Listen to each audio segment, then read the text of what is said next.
So now in this session, we will look at net present value. What is net present value and how it is used in various areas of finance, be it corporate finance or personal finance or even securities market finance. So net present value is a very important tool in the hands of finance professionals.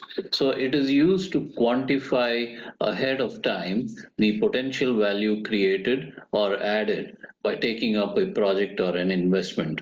A lot of words, so let me just simplify that. So it is used to quantify. So what is it used to it is used to quantify what? So net present value is basically helps you make a decision of whether to select a project or not to select a project, or whether to select an investment or not to select an investment.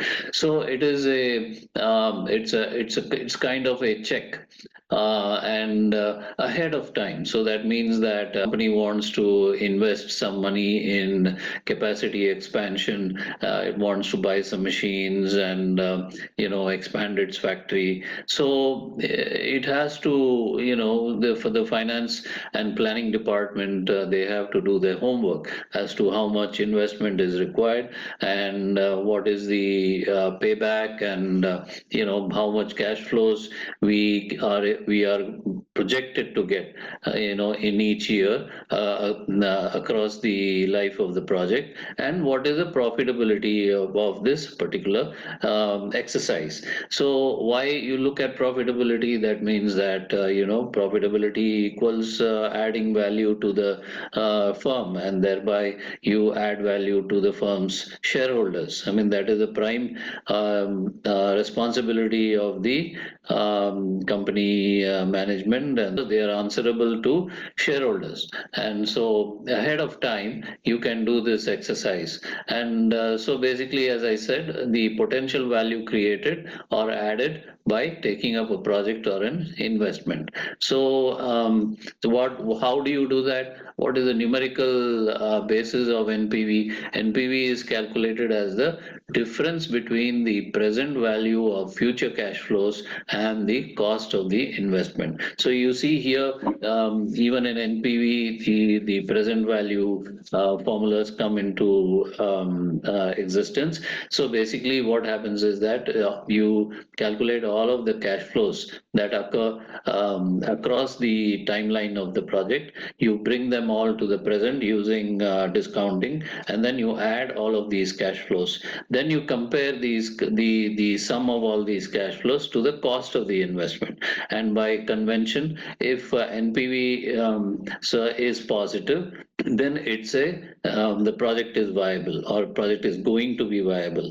And however, if the NPV is negative, then it's a sort of a red flag. And so you go back and you say that given these numbers and given these assumptions, the project is a no-go. Any firm, so why do you need to do this? That's because every firm has to grow, and so in order to, what do you need to do in order to grow? You need to invest. You need to invest in the right kind of opportunities.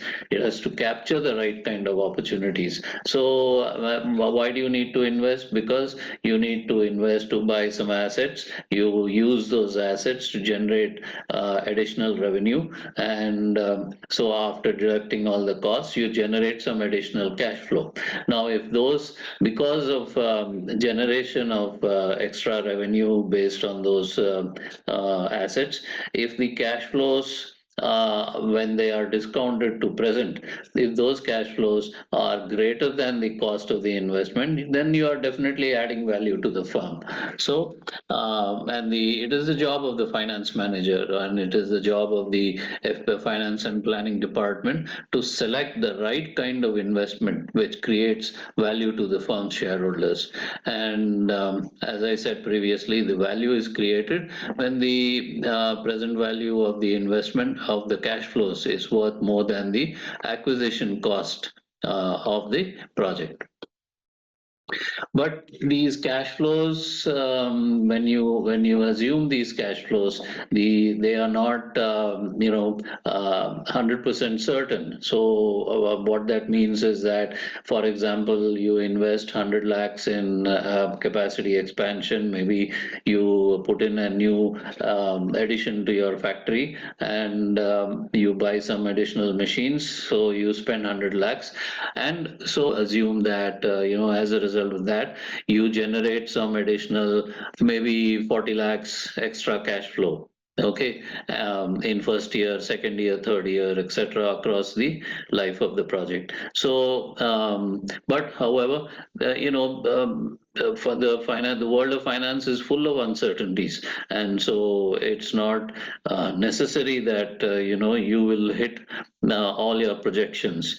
And so it may so happen that first year is fine. You are getting an additional cash flow of 40 lakhs. However, in year two, at the end of year two, let's say the economic situation is not all that great. Customer demand falls, and you're not able to sell as much, and so your cash flow reduces to, let's say, 20 lakhs or 30 lakhs.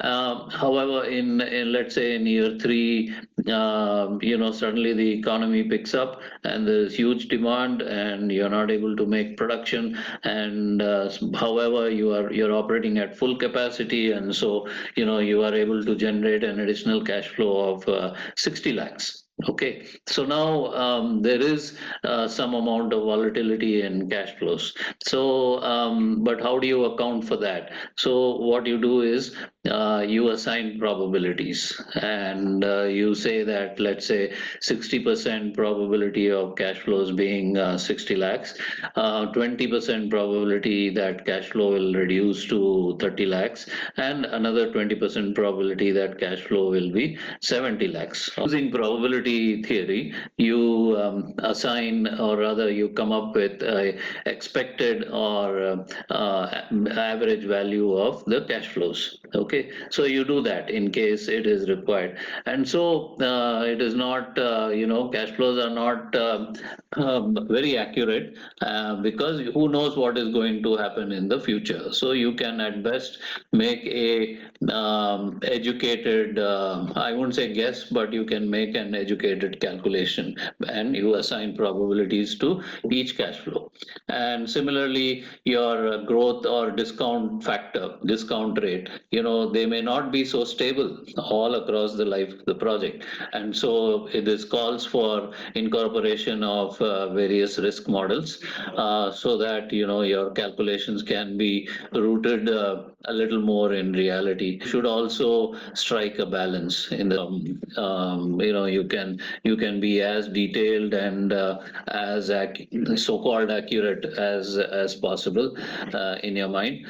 But the thing is, the question is, whether then at what point this becomes an end in itself rather than a means to help you to make a decision. And so there's always a balance that you should strike. So at some point, when you're totally lost in making the model very accurate, it becomes like you're squeezing water out of a rock.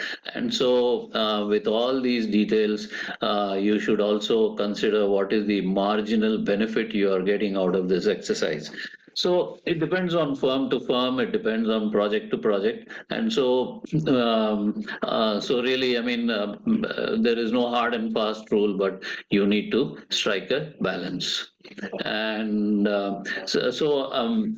just I will digress a little bit, and I will just give you an idea of what most of the firms do when they embark on a big project. Okay, they typically outsource the process of doing a project appraisal to an outside consultant. So it's either a firm or an individual. So firms like the big four or some other consulting companies, or an individual who is from the industry and who has many years of experience and now who has gone freelance. Okay, so then the consultant would put together, they will sit with the various stakeholders in the company and the senior management, and they will put together a project proposal and create a project plan and come up with the NPV and other areas that senior management would want to look at.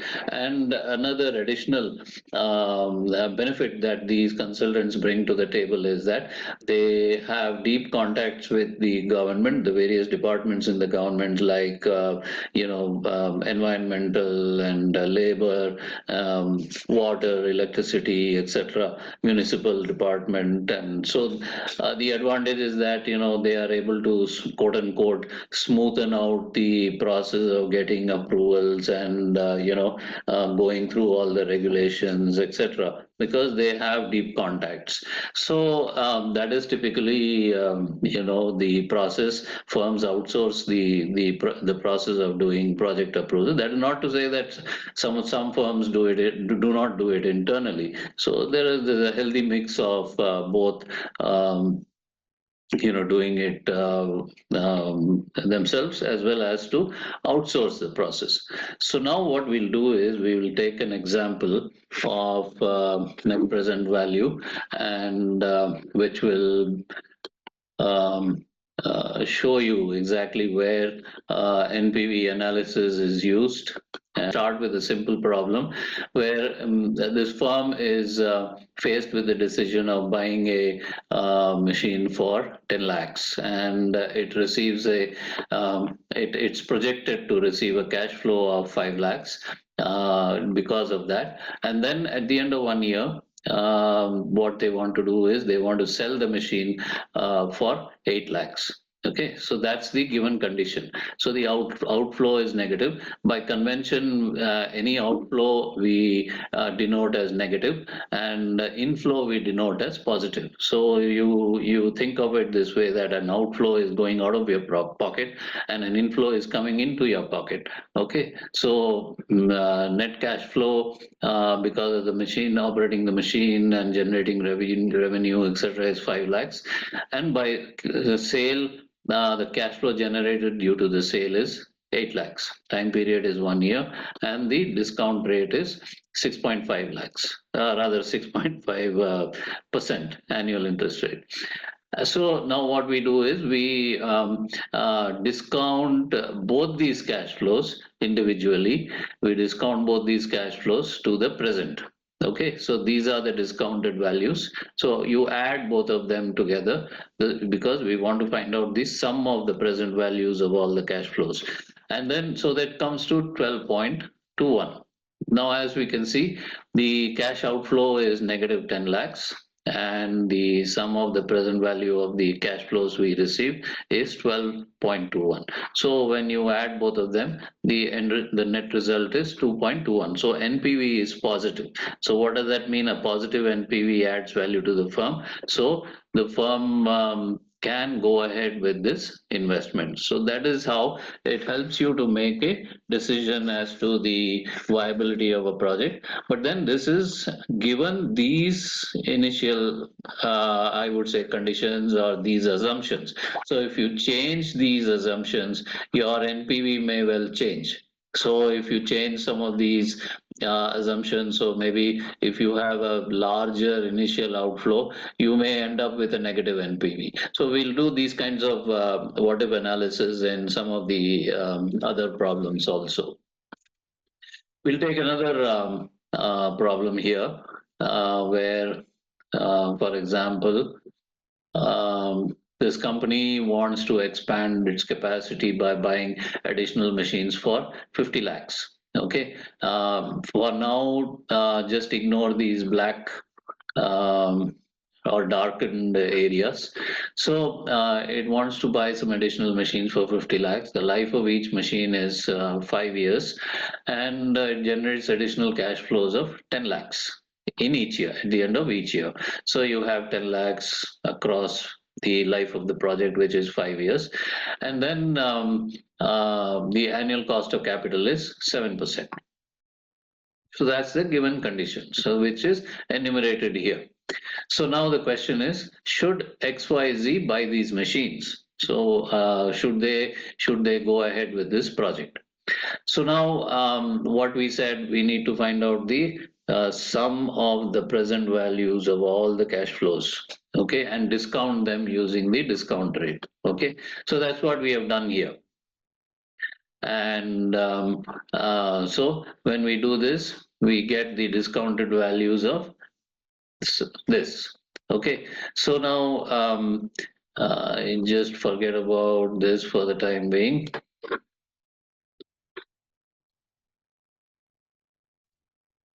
You'll understand the role of these additional things. So now the sum of the present values of discounted cash flows comes to 41 lakhs. Okay, so now however the initial investment is negative 50 lakhs. Okay, so now when you add these two, it comes to negative 9 lakhs. So that means that given these conditions, this project is not a viable project. However, so when you go back to the management and you show them these, you make a presentation, and but management asks you to go back to the drawing board, because this is a strategic project and they have to take it on board. Various reasons, because competition and a long-term strategy requires them to take up this project, and so they ask you to go to the drawing board and play with the numbers again and again. These numbers, you can't just plug them from thin air. They should be practical. Okay, so they should be practical, they should be realistic. So then you go back and then you have a relook at these numbers. So this you cannot really play with this initial outflow. Time horizon 5 years. Now discount rate, you can't really, I mean, this is, you can also look at it as an interest rate, for example, cost of capital. So you can't really play around with that, because banks will not, most banks will not offer you drastically lesser interest rates. So now the only thing that you can potentially change or play with is the cash inflow. Now why is that possible? So you go back, you discuss with your colleagues and other stakeholders, and for example, you tell the production department, can you increase your production so that you generate more revenue, and thereby we can generate more cash flow. Or you go to your sales department and you tell them, can you just rejig your distribution, or have your sales force sell more of the goods or services so that we can generate more cash flow. Or you go to marketing department and you tell them that, can you come up with some schemes so that this leads to increased customer demand, and so we will be able to sell more of these products. And so you discuss with your colleagues, and let's say that you all agree and you say, yeah, okay, so we can potentially increase the cash flow in each period to 12 lakhs from 10 lakhs. So if you apply 12 lakhs, okay, so now you see in each period you have 12 lakhs, and the present value of cash flows also is changing, so it becomes 49.2. So but again, still, because the initial cash outflow is negative 50, still the project is, the NPV is still negative, but it is quite close to becoming positive. So now let's say 12.5. Okay, so when you do 12.5, then it's a a positive cash flow. So this is how you can sort of play around with the numbers, and you can see at what point your NPV becomes positive, and so at what point the project becomes viable. But then again, your colleagues in the other departments must have a high comfort level that they can achieve this. Okay, there is no point in increasing the cash flow in each period when your colleagues are not confident that they are going to make it. So it's a sort of a consensus thing that you have to operate on, and that's how in companies you work with other departments and other colleagues and arrive at a consensus number. So now let's say this cannot be changed. Okay, and so there's a pushback and say, no, we really cannot do. So what is the other option?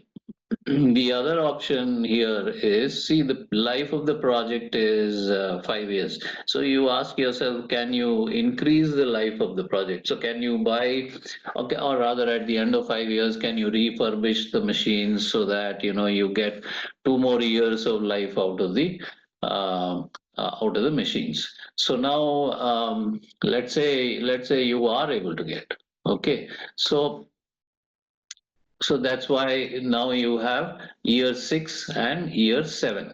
So now let's say now I draw this line here. So I get 10 lakhs cash flow for 7 years rather than 5 years before. So now that means if I get additional cash flow of 2 years, so then I get additional present value also. So that's what this is. So then I get CF6 and CF7. So now having gotten additional cash flows, so now I see what those additional cash flows are. Okay, so now I just copy this formula here.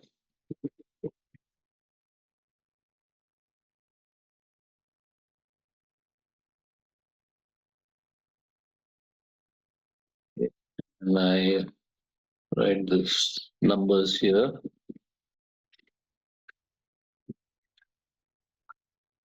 313. So this cash flow discounted to present is this 6.66, and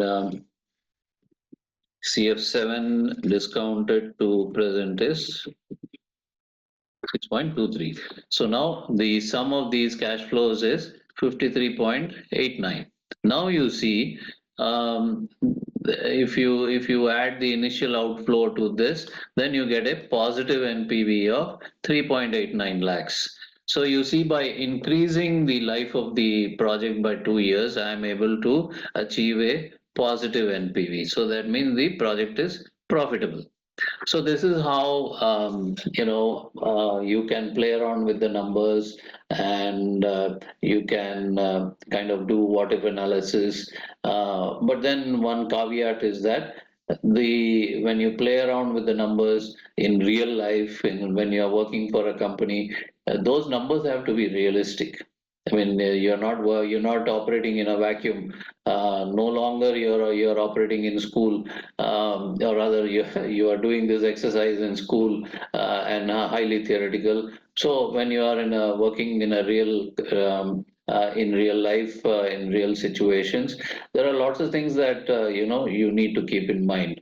And as I said earlier, anything that you do, you have to verify, and you have to work with your colleagues, and there has to be a consensus, there has to be an agreement that whatever numbers you are suggesting, these numbers are achievable, and there has to be accountability, and there has to be an assurance that there is an overall agreement to these numbers. So that's how companies work, and that's how NPV analysis is done in real life. So let's take another example of NPV. In this case, let's say there's a personal finance situation where Ramesh is buying a flat He paid one crore for the flat, and then he spends 10 lakhs on interior decoration and all that. So the total outflow for the flat is 1.1 crores. Okay, so the time horizon is 5 years. So what does that mean? That means that Ramesh wants to sell the flat at the end of 5 years. Okay, and he wants to sell this for 1.25 crores. Okay, that's what you see here, 1.25 crores. Now he wants to give the flat on rent for 50,000 rupees per month. So that's the rent he intends to charge. Now, what we have done here is, in the interest of simplicity, what we have done is we have calculated an yearly rent, okay, and then we have assumed that the yearly rent is given lump sum at the end of each year. Okay, so now, of course, we can do this on a monthly basis, but then it becomes a little bit complicated, which at this time, I don't want to insert complications in this, but it is possible. It is possible, and it is possible using the same methodology and all that. So let's say now you get a cash inflow of 6 lakhs, because 50,000 times 12 is 6 lakhs. So at the end of year one, you get 6 lakhs. Similarly, end of year 2, 3, 4, 5, you get 6 lakhs. Okay, and the discount rate or interest rate is annual discount rate is 8%. So now the question to ask is this a profitable investment? Most people will look at how much he paid to buy the flat, and then they will look at how much he's selling the flat for. And then they'll subtract the two, and they'll say, okay, so he has made some profit here, and it's a profitable investment. However, that is not the case. So you need to compare apples to apples. So you need to bring all these cash flows to present and then make the comparison. Okay, so that is what exactly we have done here. We have each of these cash flows. We have discounted to the present, including the 1.25 crores sale money that he obtains at the end of 5 years. So once we do that, you get 1.09. So you see here, when you compare this with the outflow is 1.1. And by adding all of the present values, you are getting 1.09. So the NPV is negative. So what does that mean? That this is not a profitable investment given these numbers.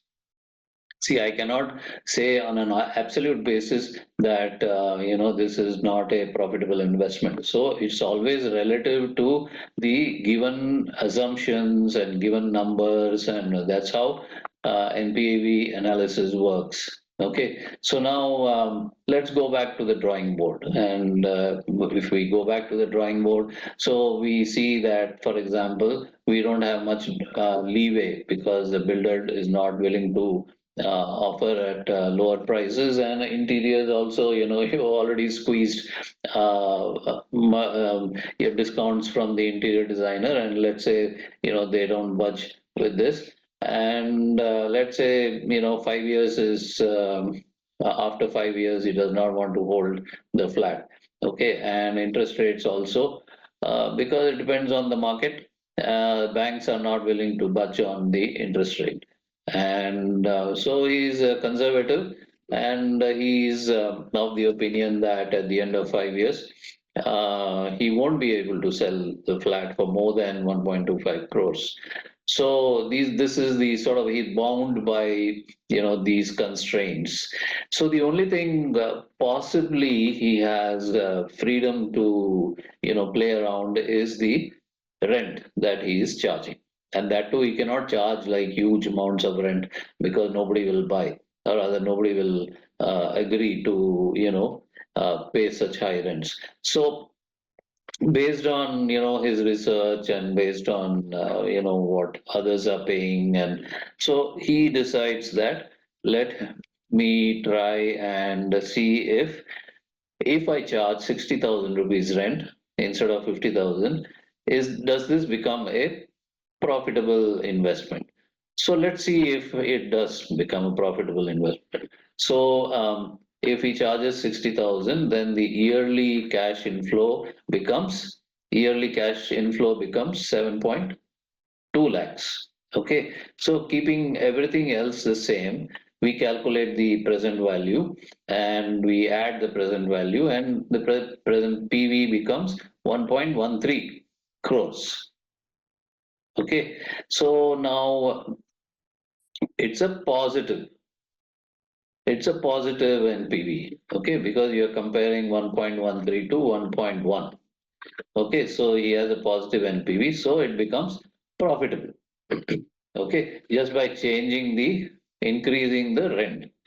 But really, I mean, will people be willing to pay 60,000? Okay, so let's play around with this number. Let's make it 55,000. Okay, so if we offer 55,000, then also it becomes a profitable. Um, oh, sorry, 55,000. So if it is 55,000, yes, it does remain positive, profitable. NPV is positive and it remains a profitable investment. So how low can he go? Because he has to offer the flat on rent at the um, um, most affordable rate. So let's say 52,000. What happens? So if he offers it at 52,000, then it becomes negative. So what does that mean? That means that it is between 50, I think it is 55 and 52. So let's say 53,000.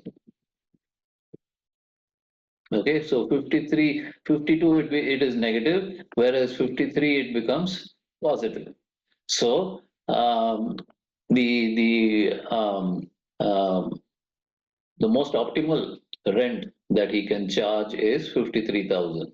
Okay, and so yeah, I mean, so he's happy that he's making money, and also he's offering rent at an affordable cost, because initially he wanted to offer at 50,000. Then your NPV became negative. So now if he offers it at 53, then the NPV is positive, and that means that this is a viable project.